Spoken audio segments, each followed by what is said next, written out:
360 in the contract. Never that. I just take the contact. I bring it back. I'm running on the fast break. Behind the back. Yeah, this that penny with the shack. If he's passing me the rock, you might not get it back. They never gave a hand, now they wanna give me that. I don't know where you been. I got fear of God, ain't no fear of man. These them air minios, yeesh, need a pair of them. LA, man, I feel like magic. LA, I can't stand the traffic. No cap recap. We back. We're back. Had some technical difficulties. Last week we recorded it, got through the whole thing, and realized my microphone did not pick up any audio. Probably one of the best ones we've done. And I was so mad about it. It was so. And then before that, sickness hit us hard. Mm-hmm. Yep. So we're back. We're gonna be back at these things again. So, man, I hate inconsistency. Same. For me, I strive on inconsistency. I need to continue doing something. As soon as I miss one time, I'm like, this is it. I'm done. Yep. So I have to be consistent. Do it Same. every day, or not every day, but every week at the same time. Or if I don't, my consistency is thrown off, and I Right. Or for me, I either want to be in on something or not do it at all. Yeah. So that's, where I'm at. Like whenever we missed it, I just missed sitting down And have a conversation. and having a conversation, like setting 30 minutes aside at the beginning of the week for us just to talk, man. Talk about the weekend, talk about what all happened. Sports, whatever it may be. Sports, right. I don't even want to talk about fantasy football anymore. Hey, I'm going to get another win. I'm going to get another loss. CD Lamb went off this week, 32 points. Yeah, nobody went off on my team. The week before, 2 weeks ago, it didn't. Nobody did. I got demolished. And I was on a 2-win. I was on a win streak. You're playing G off this week, Jeff. Yes, Jeffrey. G off. If you ever watch this, I don't even like you anymore. Because you destroyed him. Both fantasy times we football. played. I'm hoping I play him in 2 weeks. I think. Mm-hmm. I play Blake next week, and then I play Jeff again, and I play you. I think the last week or something like that. My team is just very hit and miss. I'll either have 80 points or 160. Yeah. And I don't ever seem to get anywhere in between. Fantasy football, man, it's frustrating. Stupid. Yeah. Both the tight ends I have are on IR. And both were good tight end picks. Yep. I had Waller and Ertz. Hey, I got tight end from the Chargers on my bench if you want them. We make something work. Yeah. I was going to say you might want them. Because I have Kelsey. He's not on bye anymore, so Right. I don't need him. Right. So, but yeah, fantasy football. Hoping I can get the dub for the season, Right. for the league. Probably not going to happen, but it's fine. So this weekend, went to youth convention. Yeah. How was that? So that was good. It's at Evangel University. So this is the first time youth EU. convention. At the old It's at EU. EU. It's a little EU.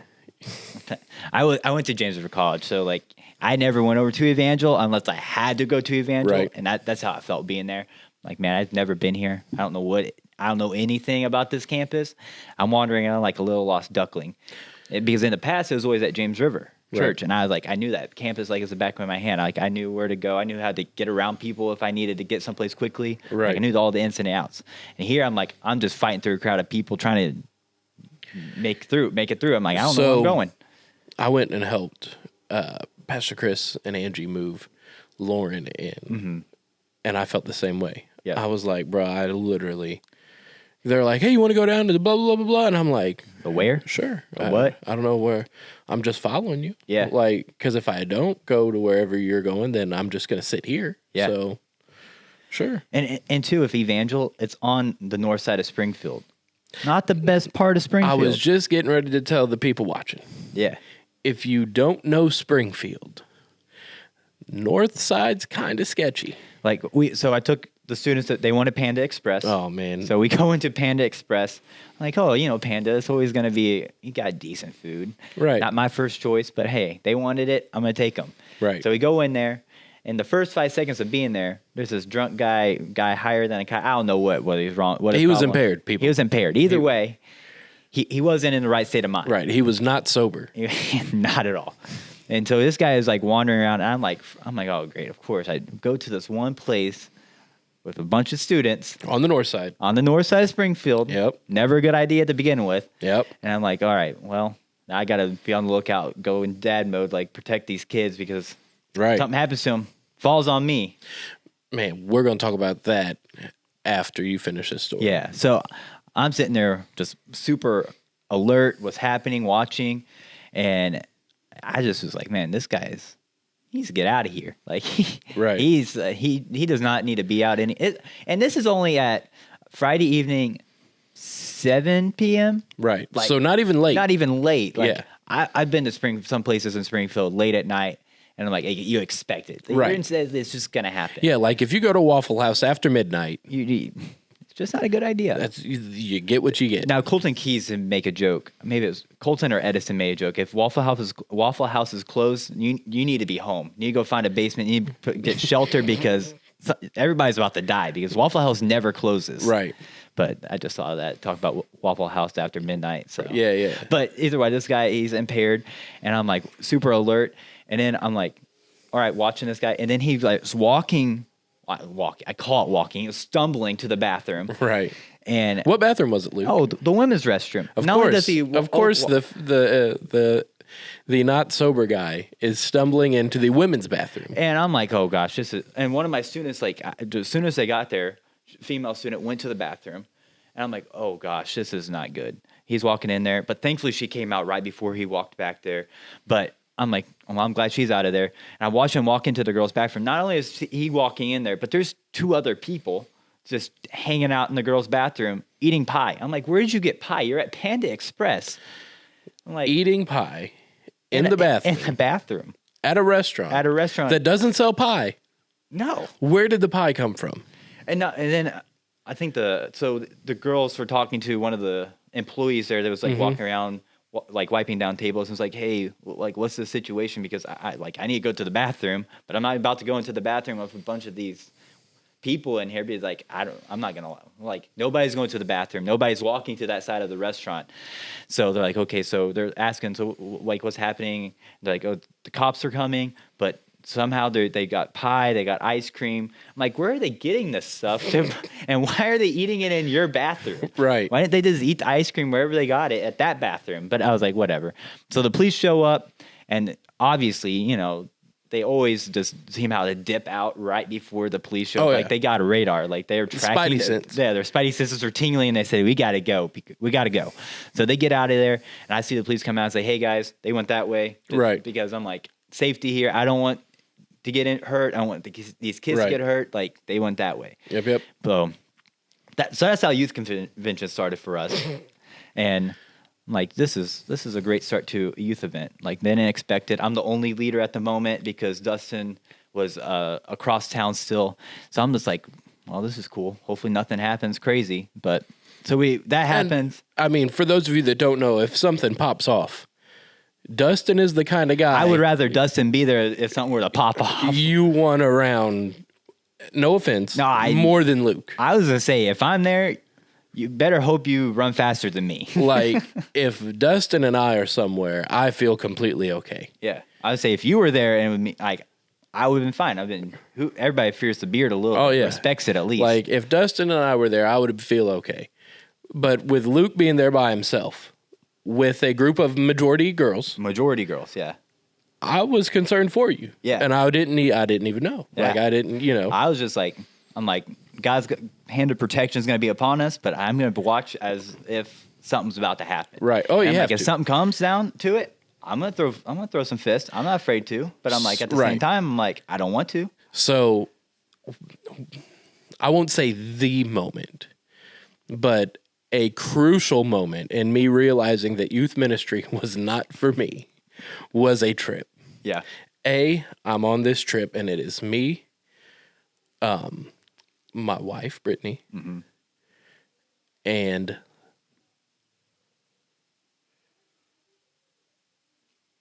5 teenage girls and 1 more female chaperone.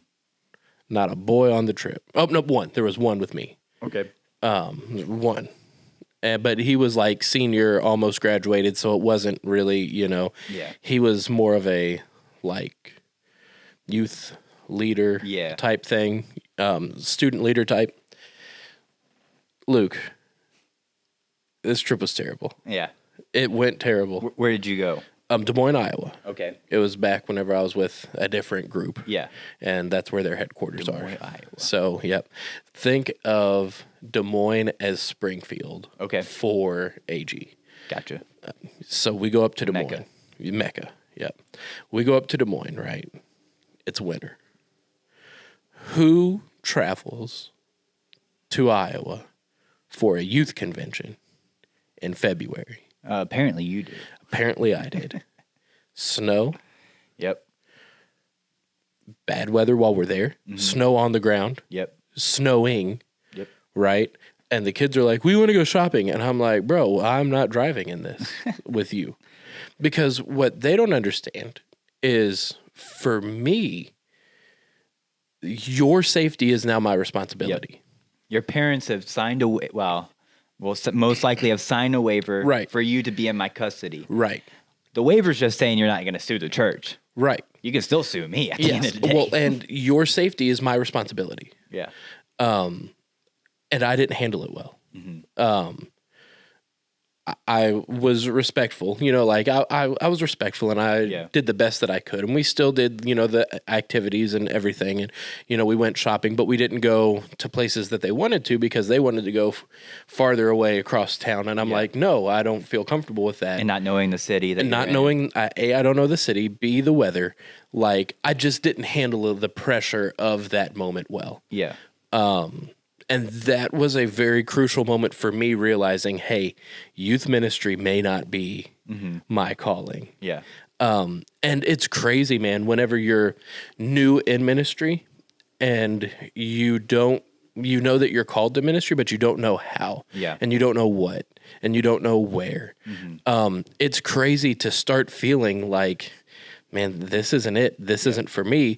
And then you start to question, am I called to ministry? Am I even called it at all? Yeah. Like, you know what I mean? Like, am I called to ministry, or was that just, a dream? Yeah. Was that just something that I like to do? Yeah. So that's where I was for a little bit because of this trip, because the trip was a failure. Yeah. And it was a failure because of me. And I'll admit it. I did my best to admit it then. I was still kind of young, so I still had a little bit of, I didn't want to admit failure, but the trip was a failure, and it was a failure because of me. I was not a good leader on that trip. I didn't lead strong. Yeah. I didn't lead well. Everybody seemed to have a good time and have fun anyway at the end, and that's great. But I didn't do well. Yeah. And it was a learning moment, but that trip failed because of me. And those kids didn't have the best time that they could have because I was the lid for that trip. I was the lid for that group at the time. So then you start questioning, man, like, am I actually called to ministry? Is this for me? I can't tell you how many times I've had to either talk myself off the cliff of quitting ministry just in general, Right. or having somebody remind me of my calling. Right. Yeah. Like, I would say this: if you feel called to ministry, write down the day, the place, the moment you got called, because you can go back to that and say, "This is when God called me." And it wasn't just a feeling; it wasn't just I ate something weird, or the goosebumps I got, but this was a legit God. So I'm going to piggyback off of that. If you experience any sort of healing, Oh yeah, miracle, answered prayer, any move of God. any move of God, write it down. Yep. And don't put it in a note in a phone. Put pen on paper. Yep. Keep a journal of that stuff, because 10 out of 10, the enemy is going to come in and say, are you sure that it really happened that way? Yep. Are you sure you're remembering it right? Yep. And this was advice that a pastor friend of mine gave me a long time ago whenever I was struggling with depression. Well, speaking of which, that's what I preached on this past Sunday, so we'll get that in a second. Oh, perfect segue. It's like a slow pitch right across Oh, yeah, the it plate. was. I was like, I don't know if I told you what I preached. No, on you this haven't week. yet. Yeah, so hey, that's perfect. Yeah, so I was struggling with depression pretty bad. Didn't know how to cope with some stuff that was going on in my life. And that this pastor friend of mine, who is crazy, he actually goes to church here now with me again. So man, it's awesome what God can do and how everybody can come full circle. back, Oh man, it's great. It's amazing. But he told me, he was like, you've seen God move. And I said, yeah. And he said, write it down. Yeah. And he was like, when you write it down, you know in that moment that you are not telling a lie. Mm-hmm. You're writing down your account. Yeah. Just like the apostles did with the accounts of the gospel. Yeah. They wrote it down. He said, write it down, because later you're going to question yourself. Mm-hmm. Did I remember that right? Am I sure that that's how that went? Did that really go the way I remember? Mm-hmm. Or no, it couldn't have. Yep. There's no way. Mm-hmm. So if you write it down now, later you can revisit it and you can look back on all of these wins and say, God showed up here. Mm-hmm. God showed up here.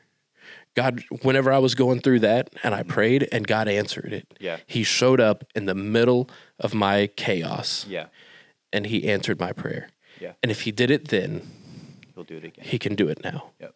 And it can give you that faith, that hope that you can stand on. So, yeah, absolutely. If you're called into ministry, write it down, because you're going to question it at some point. Yep. And if you're called to ministry and you get started and it's not working, maybe look at a different role. Mm-hmm. Don't throw away the call. Yeah. Maybe you're just not applying it right. For me, youth ministry was not my thing. But guess what? Creative arts is. Mm-hmm. Worship type ministry, lights and camera and sound and music. That's my thing. I love it. Like, I cannot imagine a better ministry role for me. Mm-hmm. But it wasn't youth. And I tried to be youth, and it was like trying to put a square peg in a round hole. Yeah. And I think for you, you enjoy being around students. Like, you enjoy that, but it was like the coolest way possible. Yeah. Yeah. Like, you it was like, wasn't a passion, but like, it was cool. Like, you enjoyed it. And I would say it's a passion of mine, but I'm a small group leader. Yeah. I am definitely a discipler, not an evangelist. I get a lot more out of one-on-one meetings, or, like a 2-on-1, 3-on-1, even up to 5, like discipleship groups, small groups, than I do out of big, that's just me. I'm not a evangelistic type person. I'm a discipleship type person, and we need both. Yep. I can be a youth sponsor. I can be, like a leader for a youth pastor that leads small groups, shows up, helps, leads your worship team. I can do all that stuff. Teaches people how to do worship effectively. I can do that, but I can't be the guy heading it up. Yeah. I would be the lid immediately. Yeah. And I know that now, didn't know that then. Yeah. And some kids' experience suffered because I was too stubborn to admit it. Yeah. So if you know me and you were on that trip and you're watching this, genuinely, I'm sorry. I'm sorry. It was a bad trip. You may have had fun, but we can all be honest. We can all be honest now. It was a bad trip. It's my fault. I own it. I'm sorry. There it is. He's sorry. Sorry. I appreciate you. Thank you for giving me grace. Thank you for giving him grace. So going back, you said talking about you dealt with the season of depression. Absolutely. So this week we talked about depression. My title of my message was 2 Truths to Remember When Battling Depression. So I'll start with completely timely. Also going into the holiday season, Luke. Great job. Yeah, great job with placement. All that, and just like when time change, it's getting dark sooner. Yep. Like it's just this season of just the winter season is just where people seem like depression sets in the most. Yep. So the 2 truths. First one was your emotions are valid, but it's incomplete. Your emotions are valid, but they're not permanent. Absolutely. So you got to understand that your emotions that you're experiencing, that you're feeling, they're valid. Like God gave us emotions for a reason. They're real. We need to process our emotions. We need sometimes we need to speak what we're feeling so that when we speak it, it begins to give us an opportunity to change it. Right. So looking at it, we look at our emotions, but we got to realize they're not permanent. Whatever you're facing isn't going to last forever. Right. It's things are going to change. Your friendships are going to change. You're going to graduate high school and you're going to have a different group of people that are around you. Your emotions are valid, but they're not permanent. I think back to times like where I've struggled with depression, and the thing that sent me into it was a moment of, it was like a season of emotions that were there. It was a legit reason for me to feel the way I was feeling, but it was to the moment where I realized it wasn't permanent. This isn't going to be like this forever. Things are going to change. This winter isn't going to last forever. Spring's going to come. Right. Summer's going to come. Yep. Not That's everything's permanent. also why it's not a good idea to make decisions based on emotions. Yep.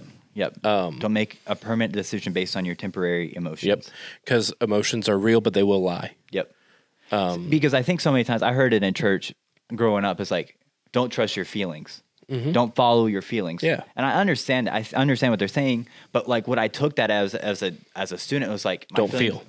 Don't feel anything. Yep. My feelings don't matter. Yep. They're fickle. Like they are fickle, but like they're real. They're real. You gotta understand your emotions. And you have to acknowledge them. Yeah, because what my counselor told me, like you need to acknowledge what you're feeling. You need to put words to it because it opens the door for you to find the healing from it. Until you deal with it and until you process it, it's always going to be there. Yeah. And it may not always be the same. Yeah. You know, something that you fear may have a different response later. Yeah. But you're still dealing with it.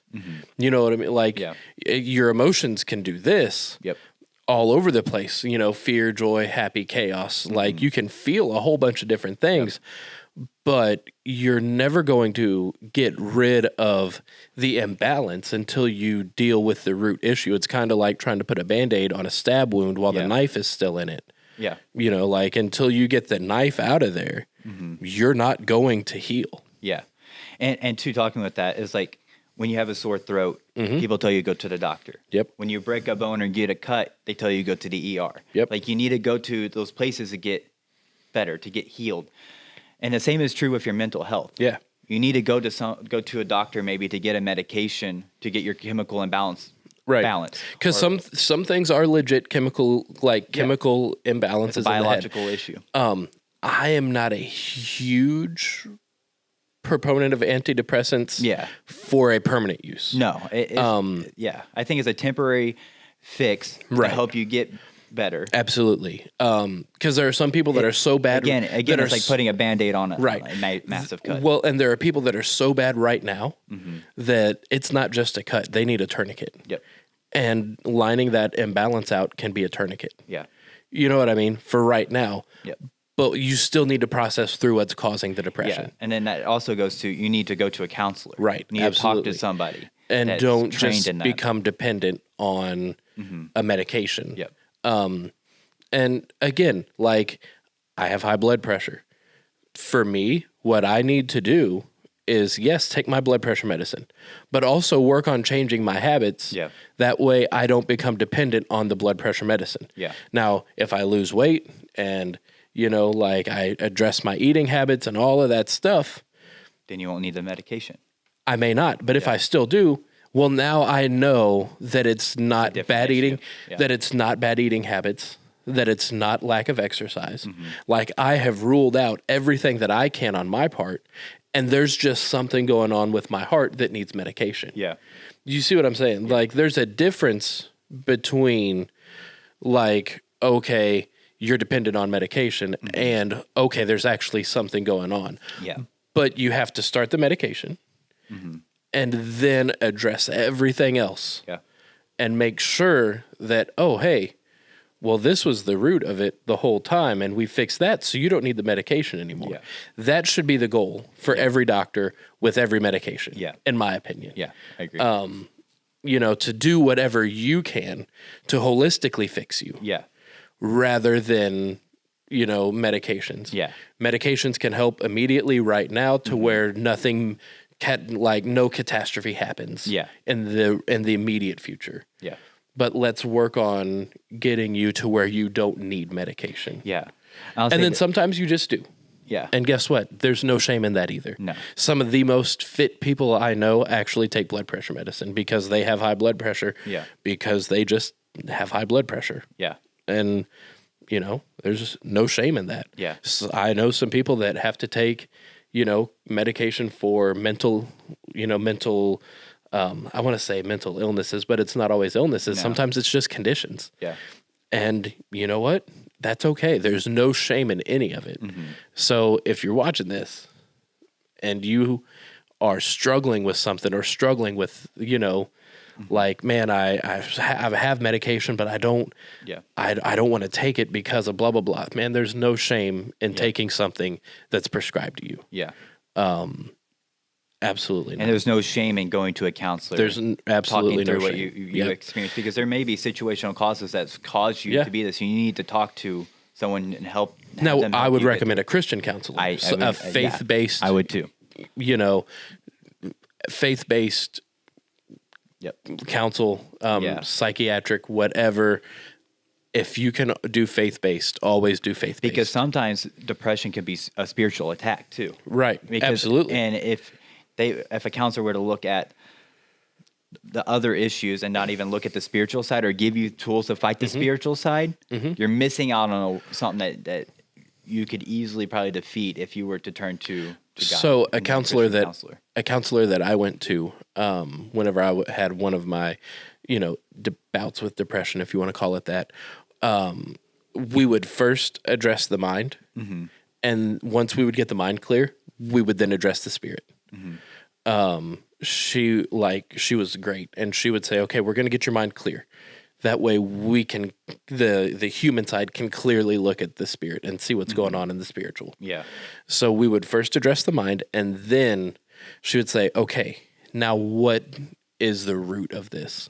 Because everything that, to me, it may sound a little weird, especially to people who are on the fence about believing anyway, but everything that the physical body experiences is rooted somewhere in a spiritual thing. Yeah. You know what? Like everything. So we would get my mind clear, and then she'd say, "Okay, but what caused that?" Like, and then, you could go back to the past. Yeah. Well, it was like what we would call a spiritual attack, bringing something up Yeah. from the past. And like me saying, well, if that happened, then what if it happens again? Yeah. And that's something that I'm really subject to. So it was one of those that we had to get my mind clear before we could clearly look into the root causes. Yeah. So, yep. So the second truth was, your situation may seem hopeless, but with God, there is always hope. So with Or you this, could have just said that and left. for real, I could have. But I've piggybacked off of, so we looked at Lamentations 3, where Jeremiah is talking about the temple being destroyed, seeing his friends, his family get murdered. Yeah. And he's in a dark place. He's like, God, I'm bitter. I'm broken. Everything that I've ever had has been taken away from me. But then he goes to, I think it's in verse 21, where his perspective changes. I would call it a perspective change. Yeah. That he stops looking at what has happened and begins to look to God. Like, God, great is your love. Great is your faithfulness. Like, he begins to remind himself of God's faithfulness. Like we talked about it a little bit a minute ago about, like, if you're calling, remember what God has done. Yeah. Looking at what God has done in your life, looking back at a prayer journal of what God has done before in the past, and remind yourself of his faithfulness, of like how he's done this, and you're able to begin to preach to yourself. Because I think so many times we get caught up in our negative emotions and our dark place we're in. We only focus on what's happening here and now instead of focusing on what God has done already. There's a verse about encourage yourself. Oh, yeah. Oh. I can't think of it I right can't now. either, but it's biblical. Yeah. Too. And I mean, you can call it affirmations, you can call it whatever you want. Yeah. But encourage yourself. Let me see. I'm going to read Lamentations, that part in Lamentations 3 again real quick, because it really shows, like, Jeremiah begins to preach to himself in that verse. Right. I can't think of what it is right now. I can't quote it off the top of my head. Lamentations 3. Lamentations 3.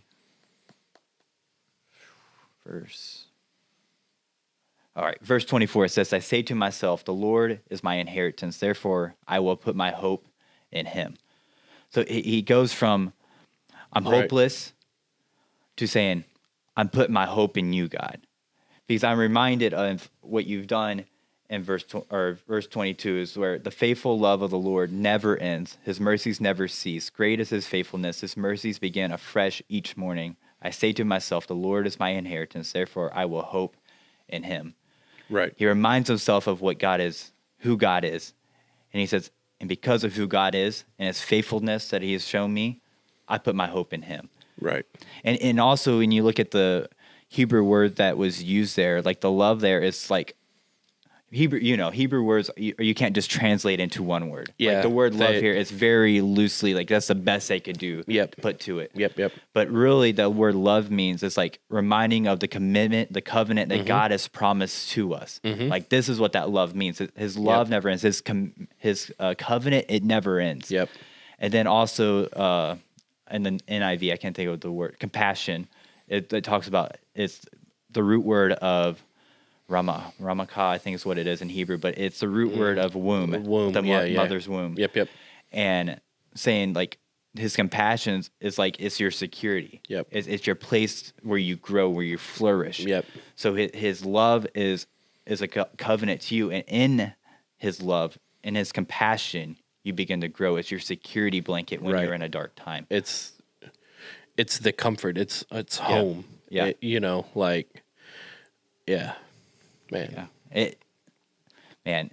This message, like for me, like there's still times I struggle with like the dark place of like going back to my negative emotions. Me and too, I'm man. like, Me too. This message wasn't just a place of, man, this is just a subject I know students deal with. I know people deal with for going into the winter. No, this message came from a place of, this is what I've learned in my time of struggling with depression and how my counselor helped me figure how to get through it and begin preaching to myself to remind myself of to how encourage faithful yourself. God is. Yeah. Yeah. To where I want to give this to the students. Right. So they can begin putting this into use now instead of waiting 10 years down the road like I did and have to learn it all over again. Back whenever I was youth pastoring, I did a sermon series, we've talked about it, called The Missing Piece. And I opened it up with two words that it's hard to say. I opened up the series by saying, I'm sorry. And they're like, for what? And I said that we as leaders in the church haven't addressed mental health. Yeah. For real. Because a lot of times people think they're the only ones dealing with it in church, because good Christians shouldn't have depression. Are not supposed to. Yeah.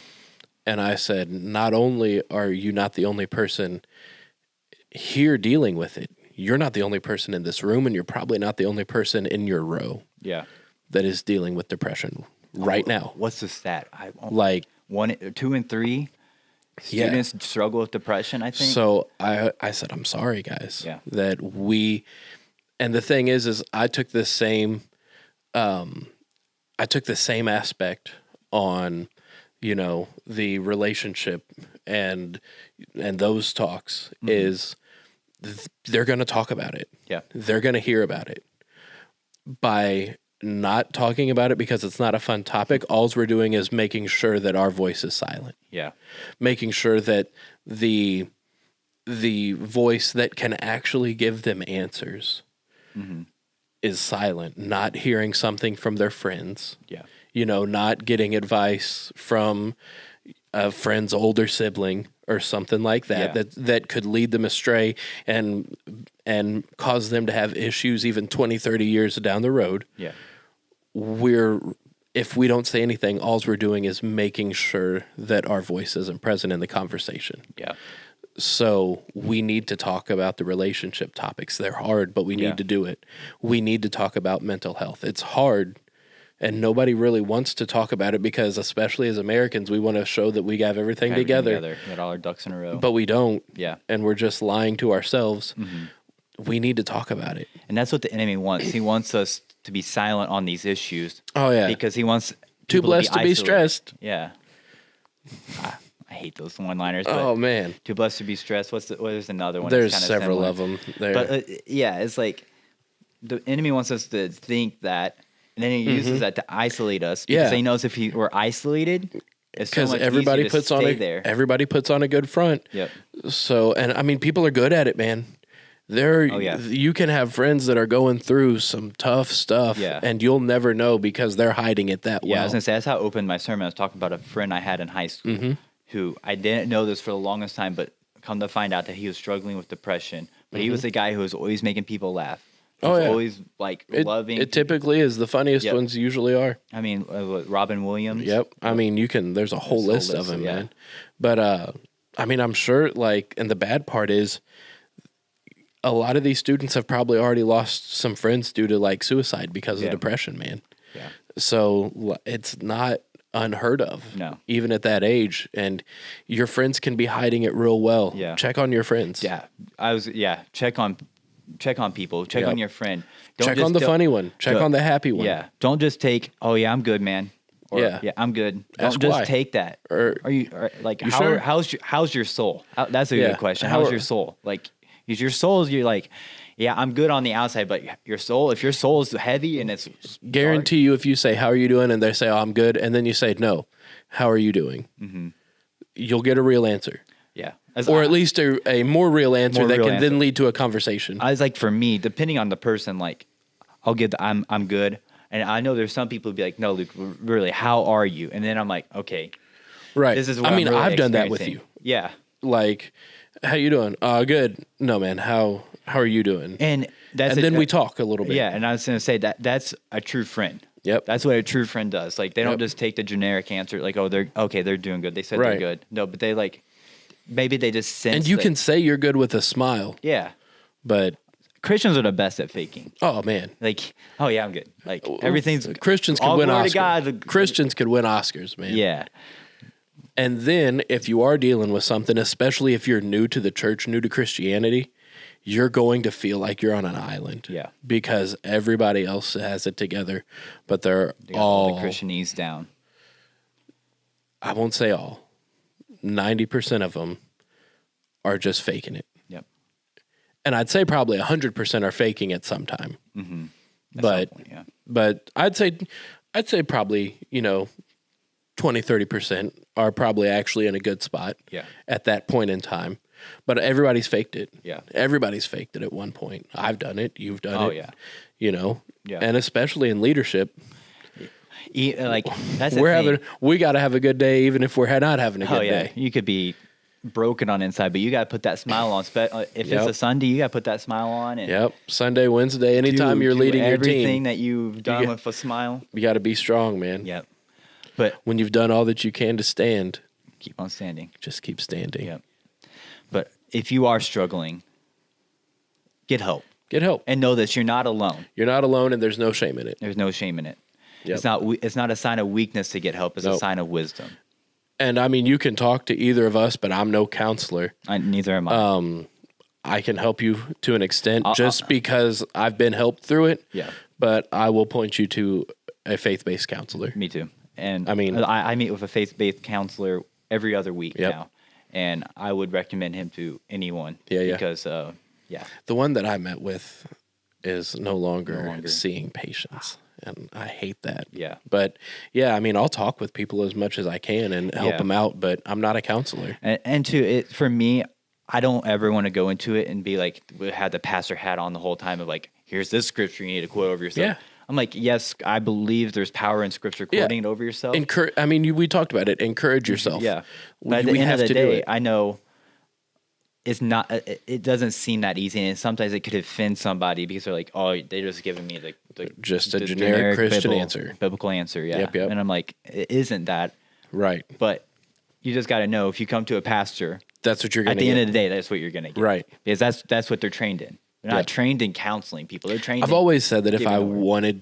if I was going to go back and get my master's, I would actually do it in counseling.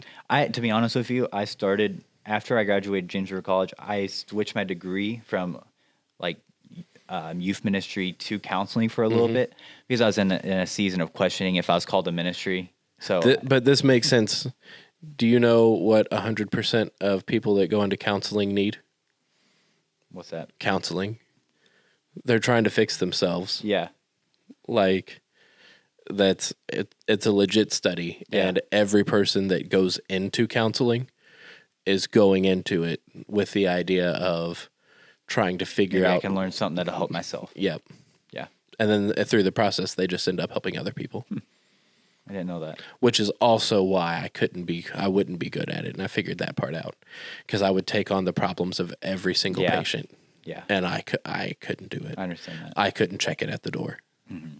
It would be too much weight for me. Yeah. I get that. Yep. But if you're going through depression, get help. If you're going through anything, depression, anxiety, anything like that, If send us reach a out. message. Send us a message. Reach out. Get help. Yeah. There's no shame in it. I would much rather see you get help than continue to struggle with it, and Yeah. who knows what happens. Joe, you want to pray for them as we close out this one? Absolutely. God, I just want to thank you for everybody and anybody who listens to this at any point now or in the future. And if they're struggling with depression, God, light the path out for them. Make their path out as plain and obvious as possible. Whether it's talking to us and getting help or talking to a counselor and getting help, make their path as easy to get out of as you can, God. Thank you for everything that you do for us. Thank you for loving us. In Jesus' name we pray. Amen. Amen.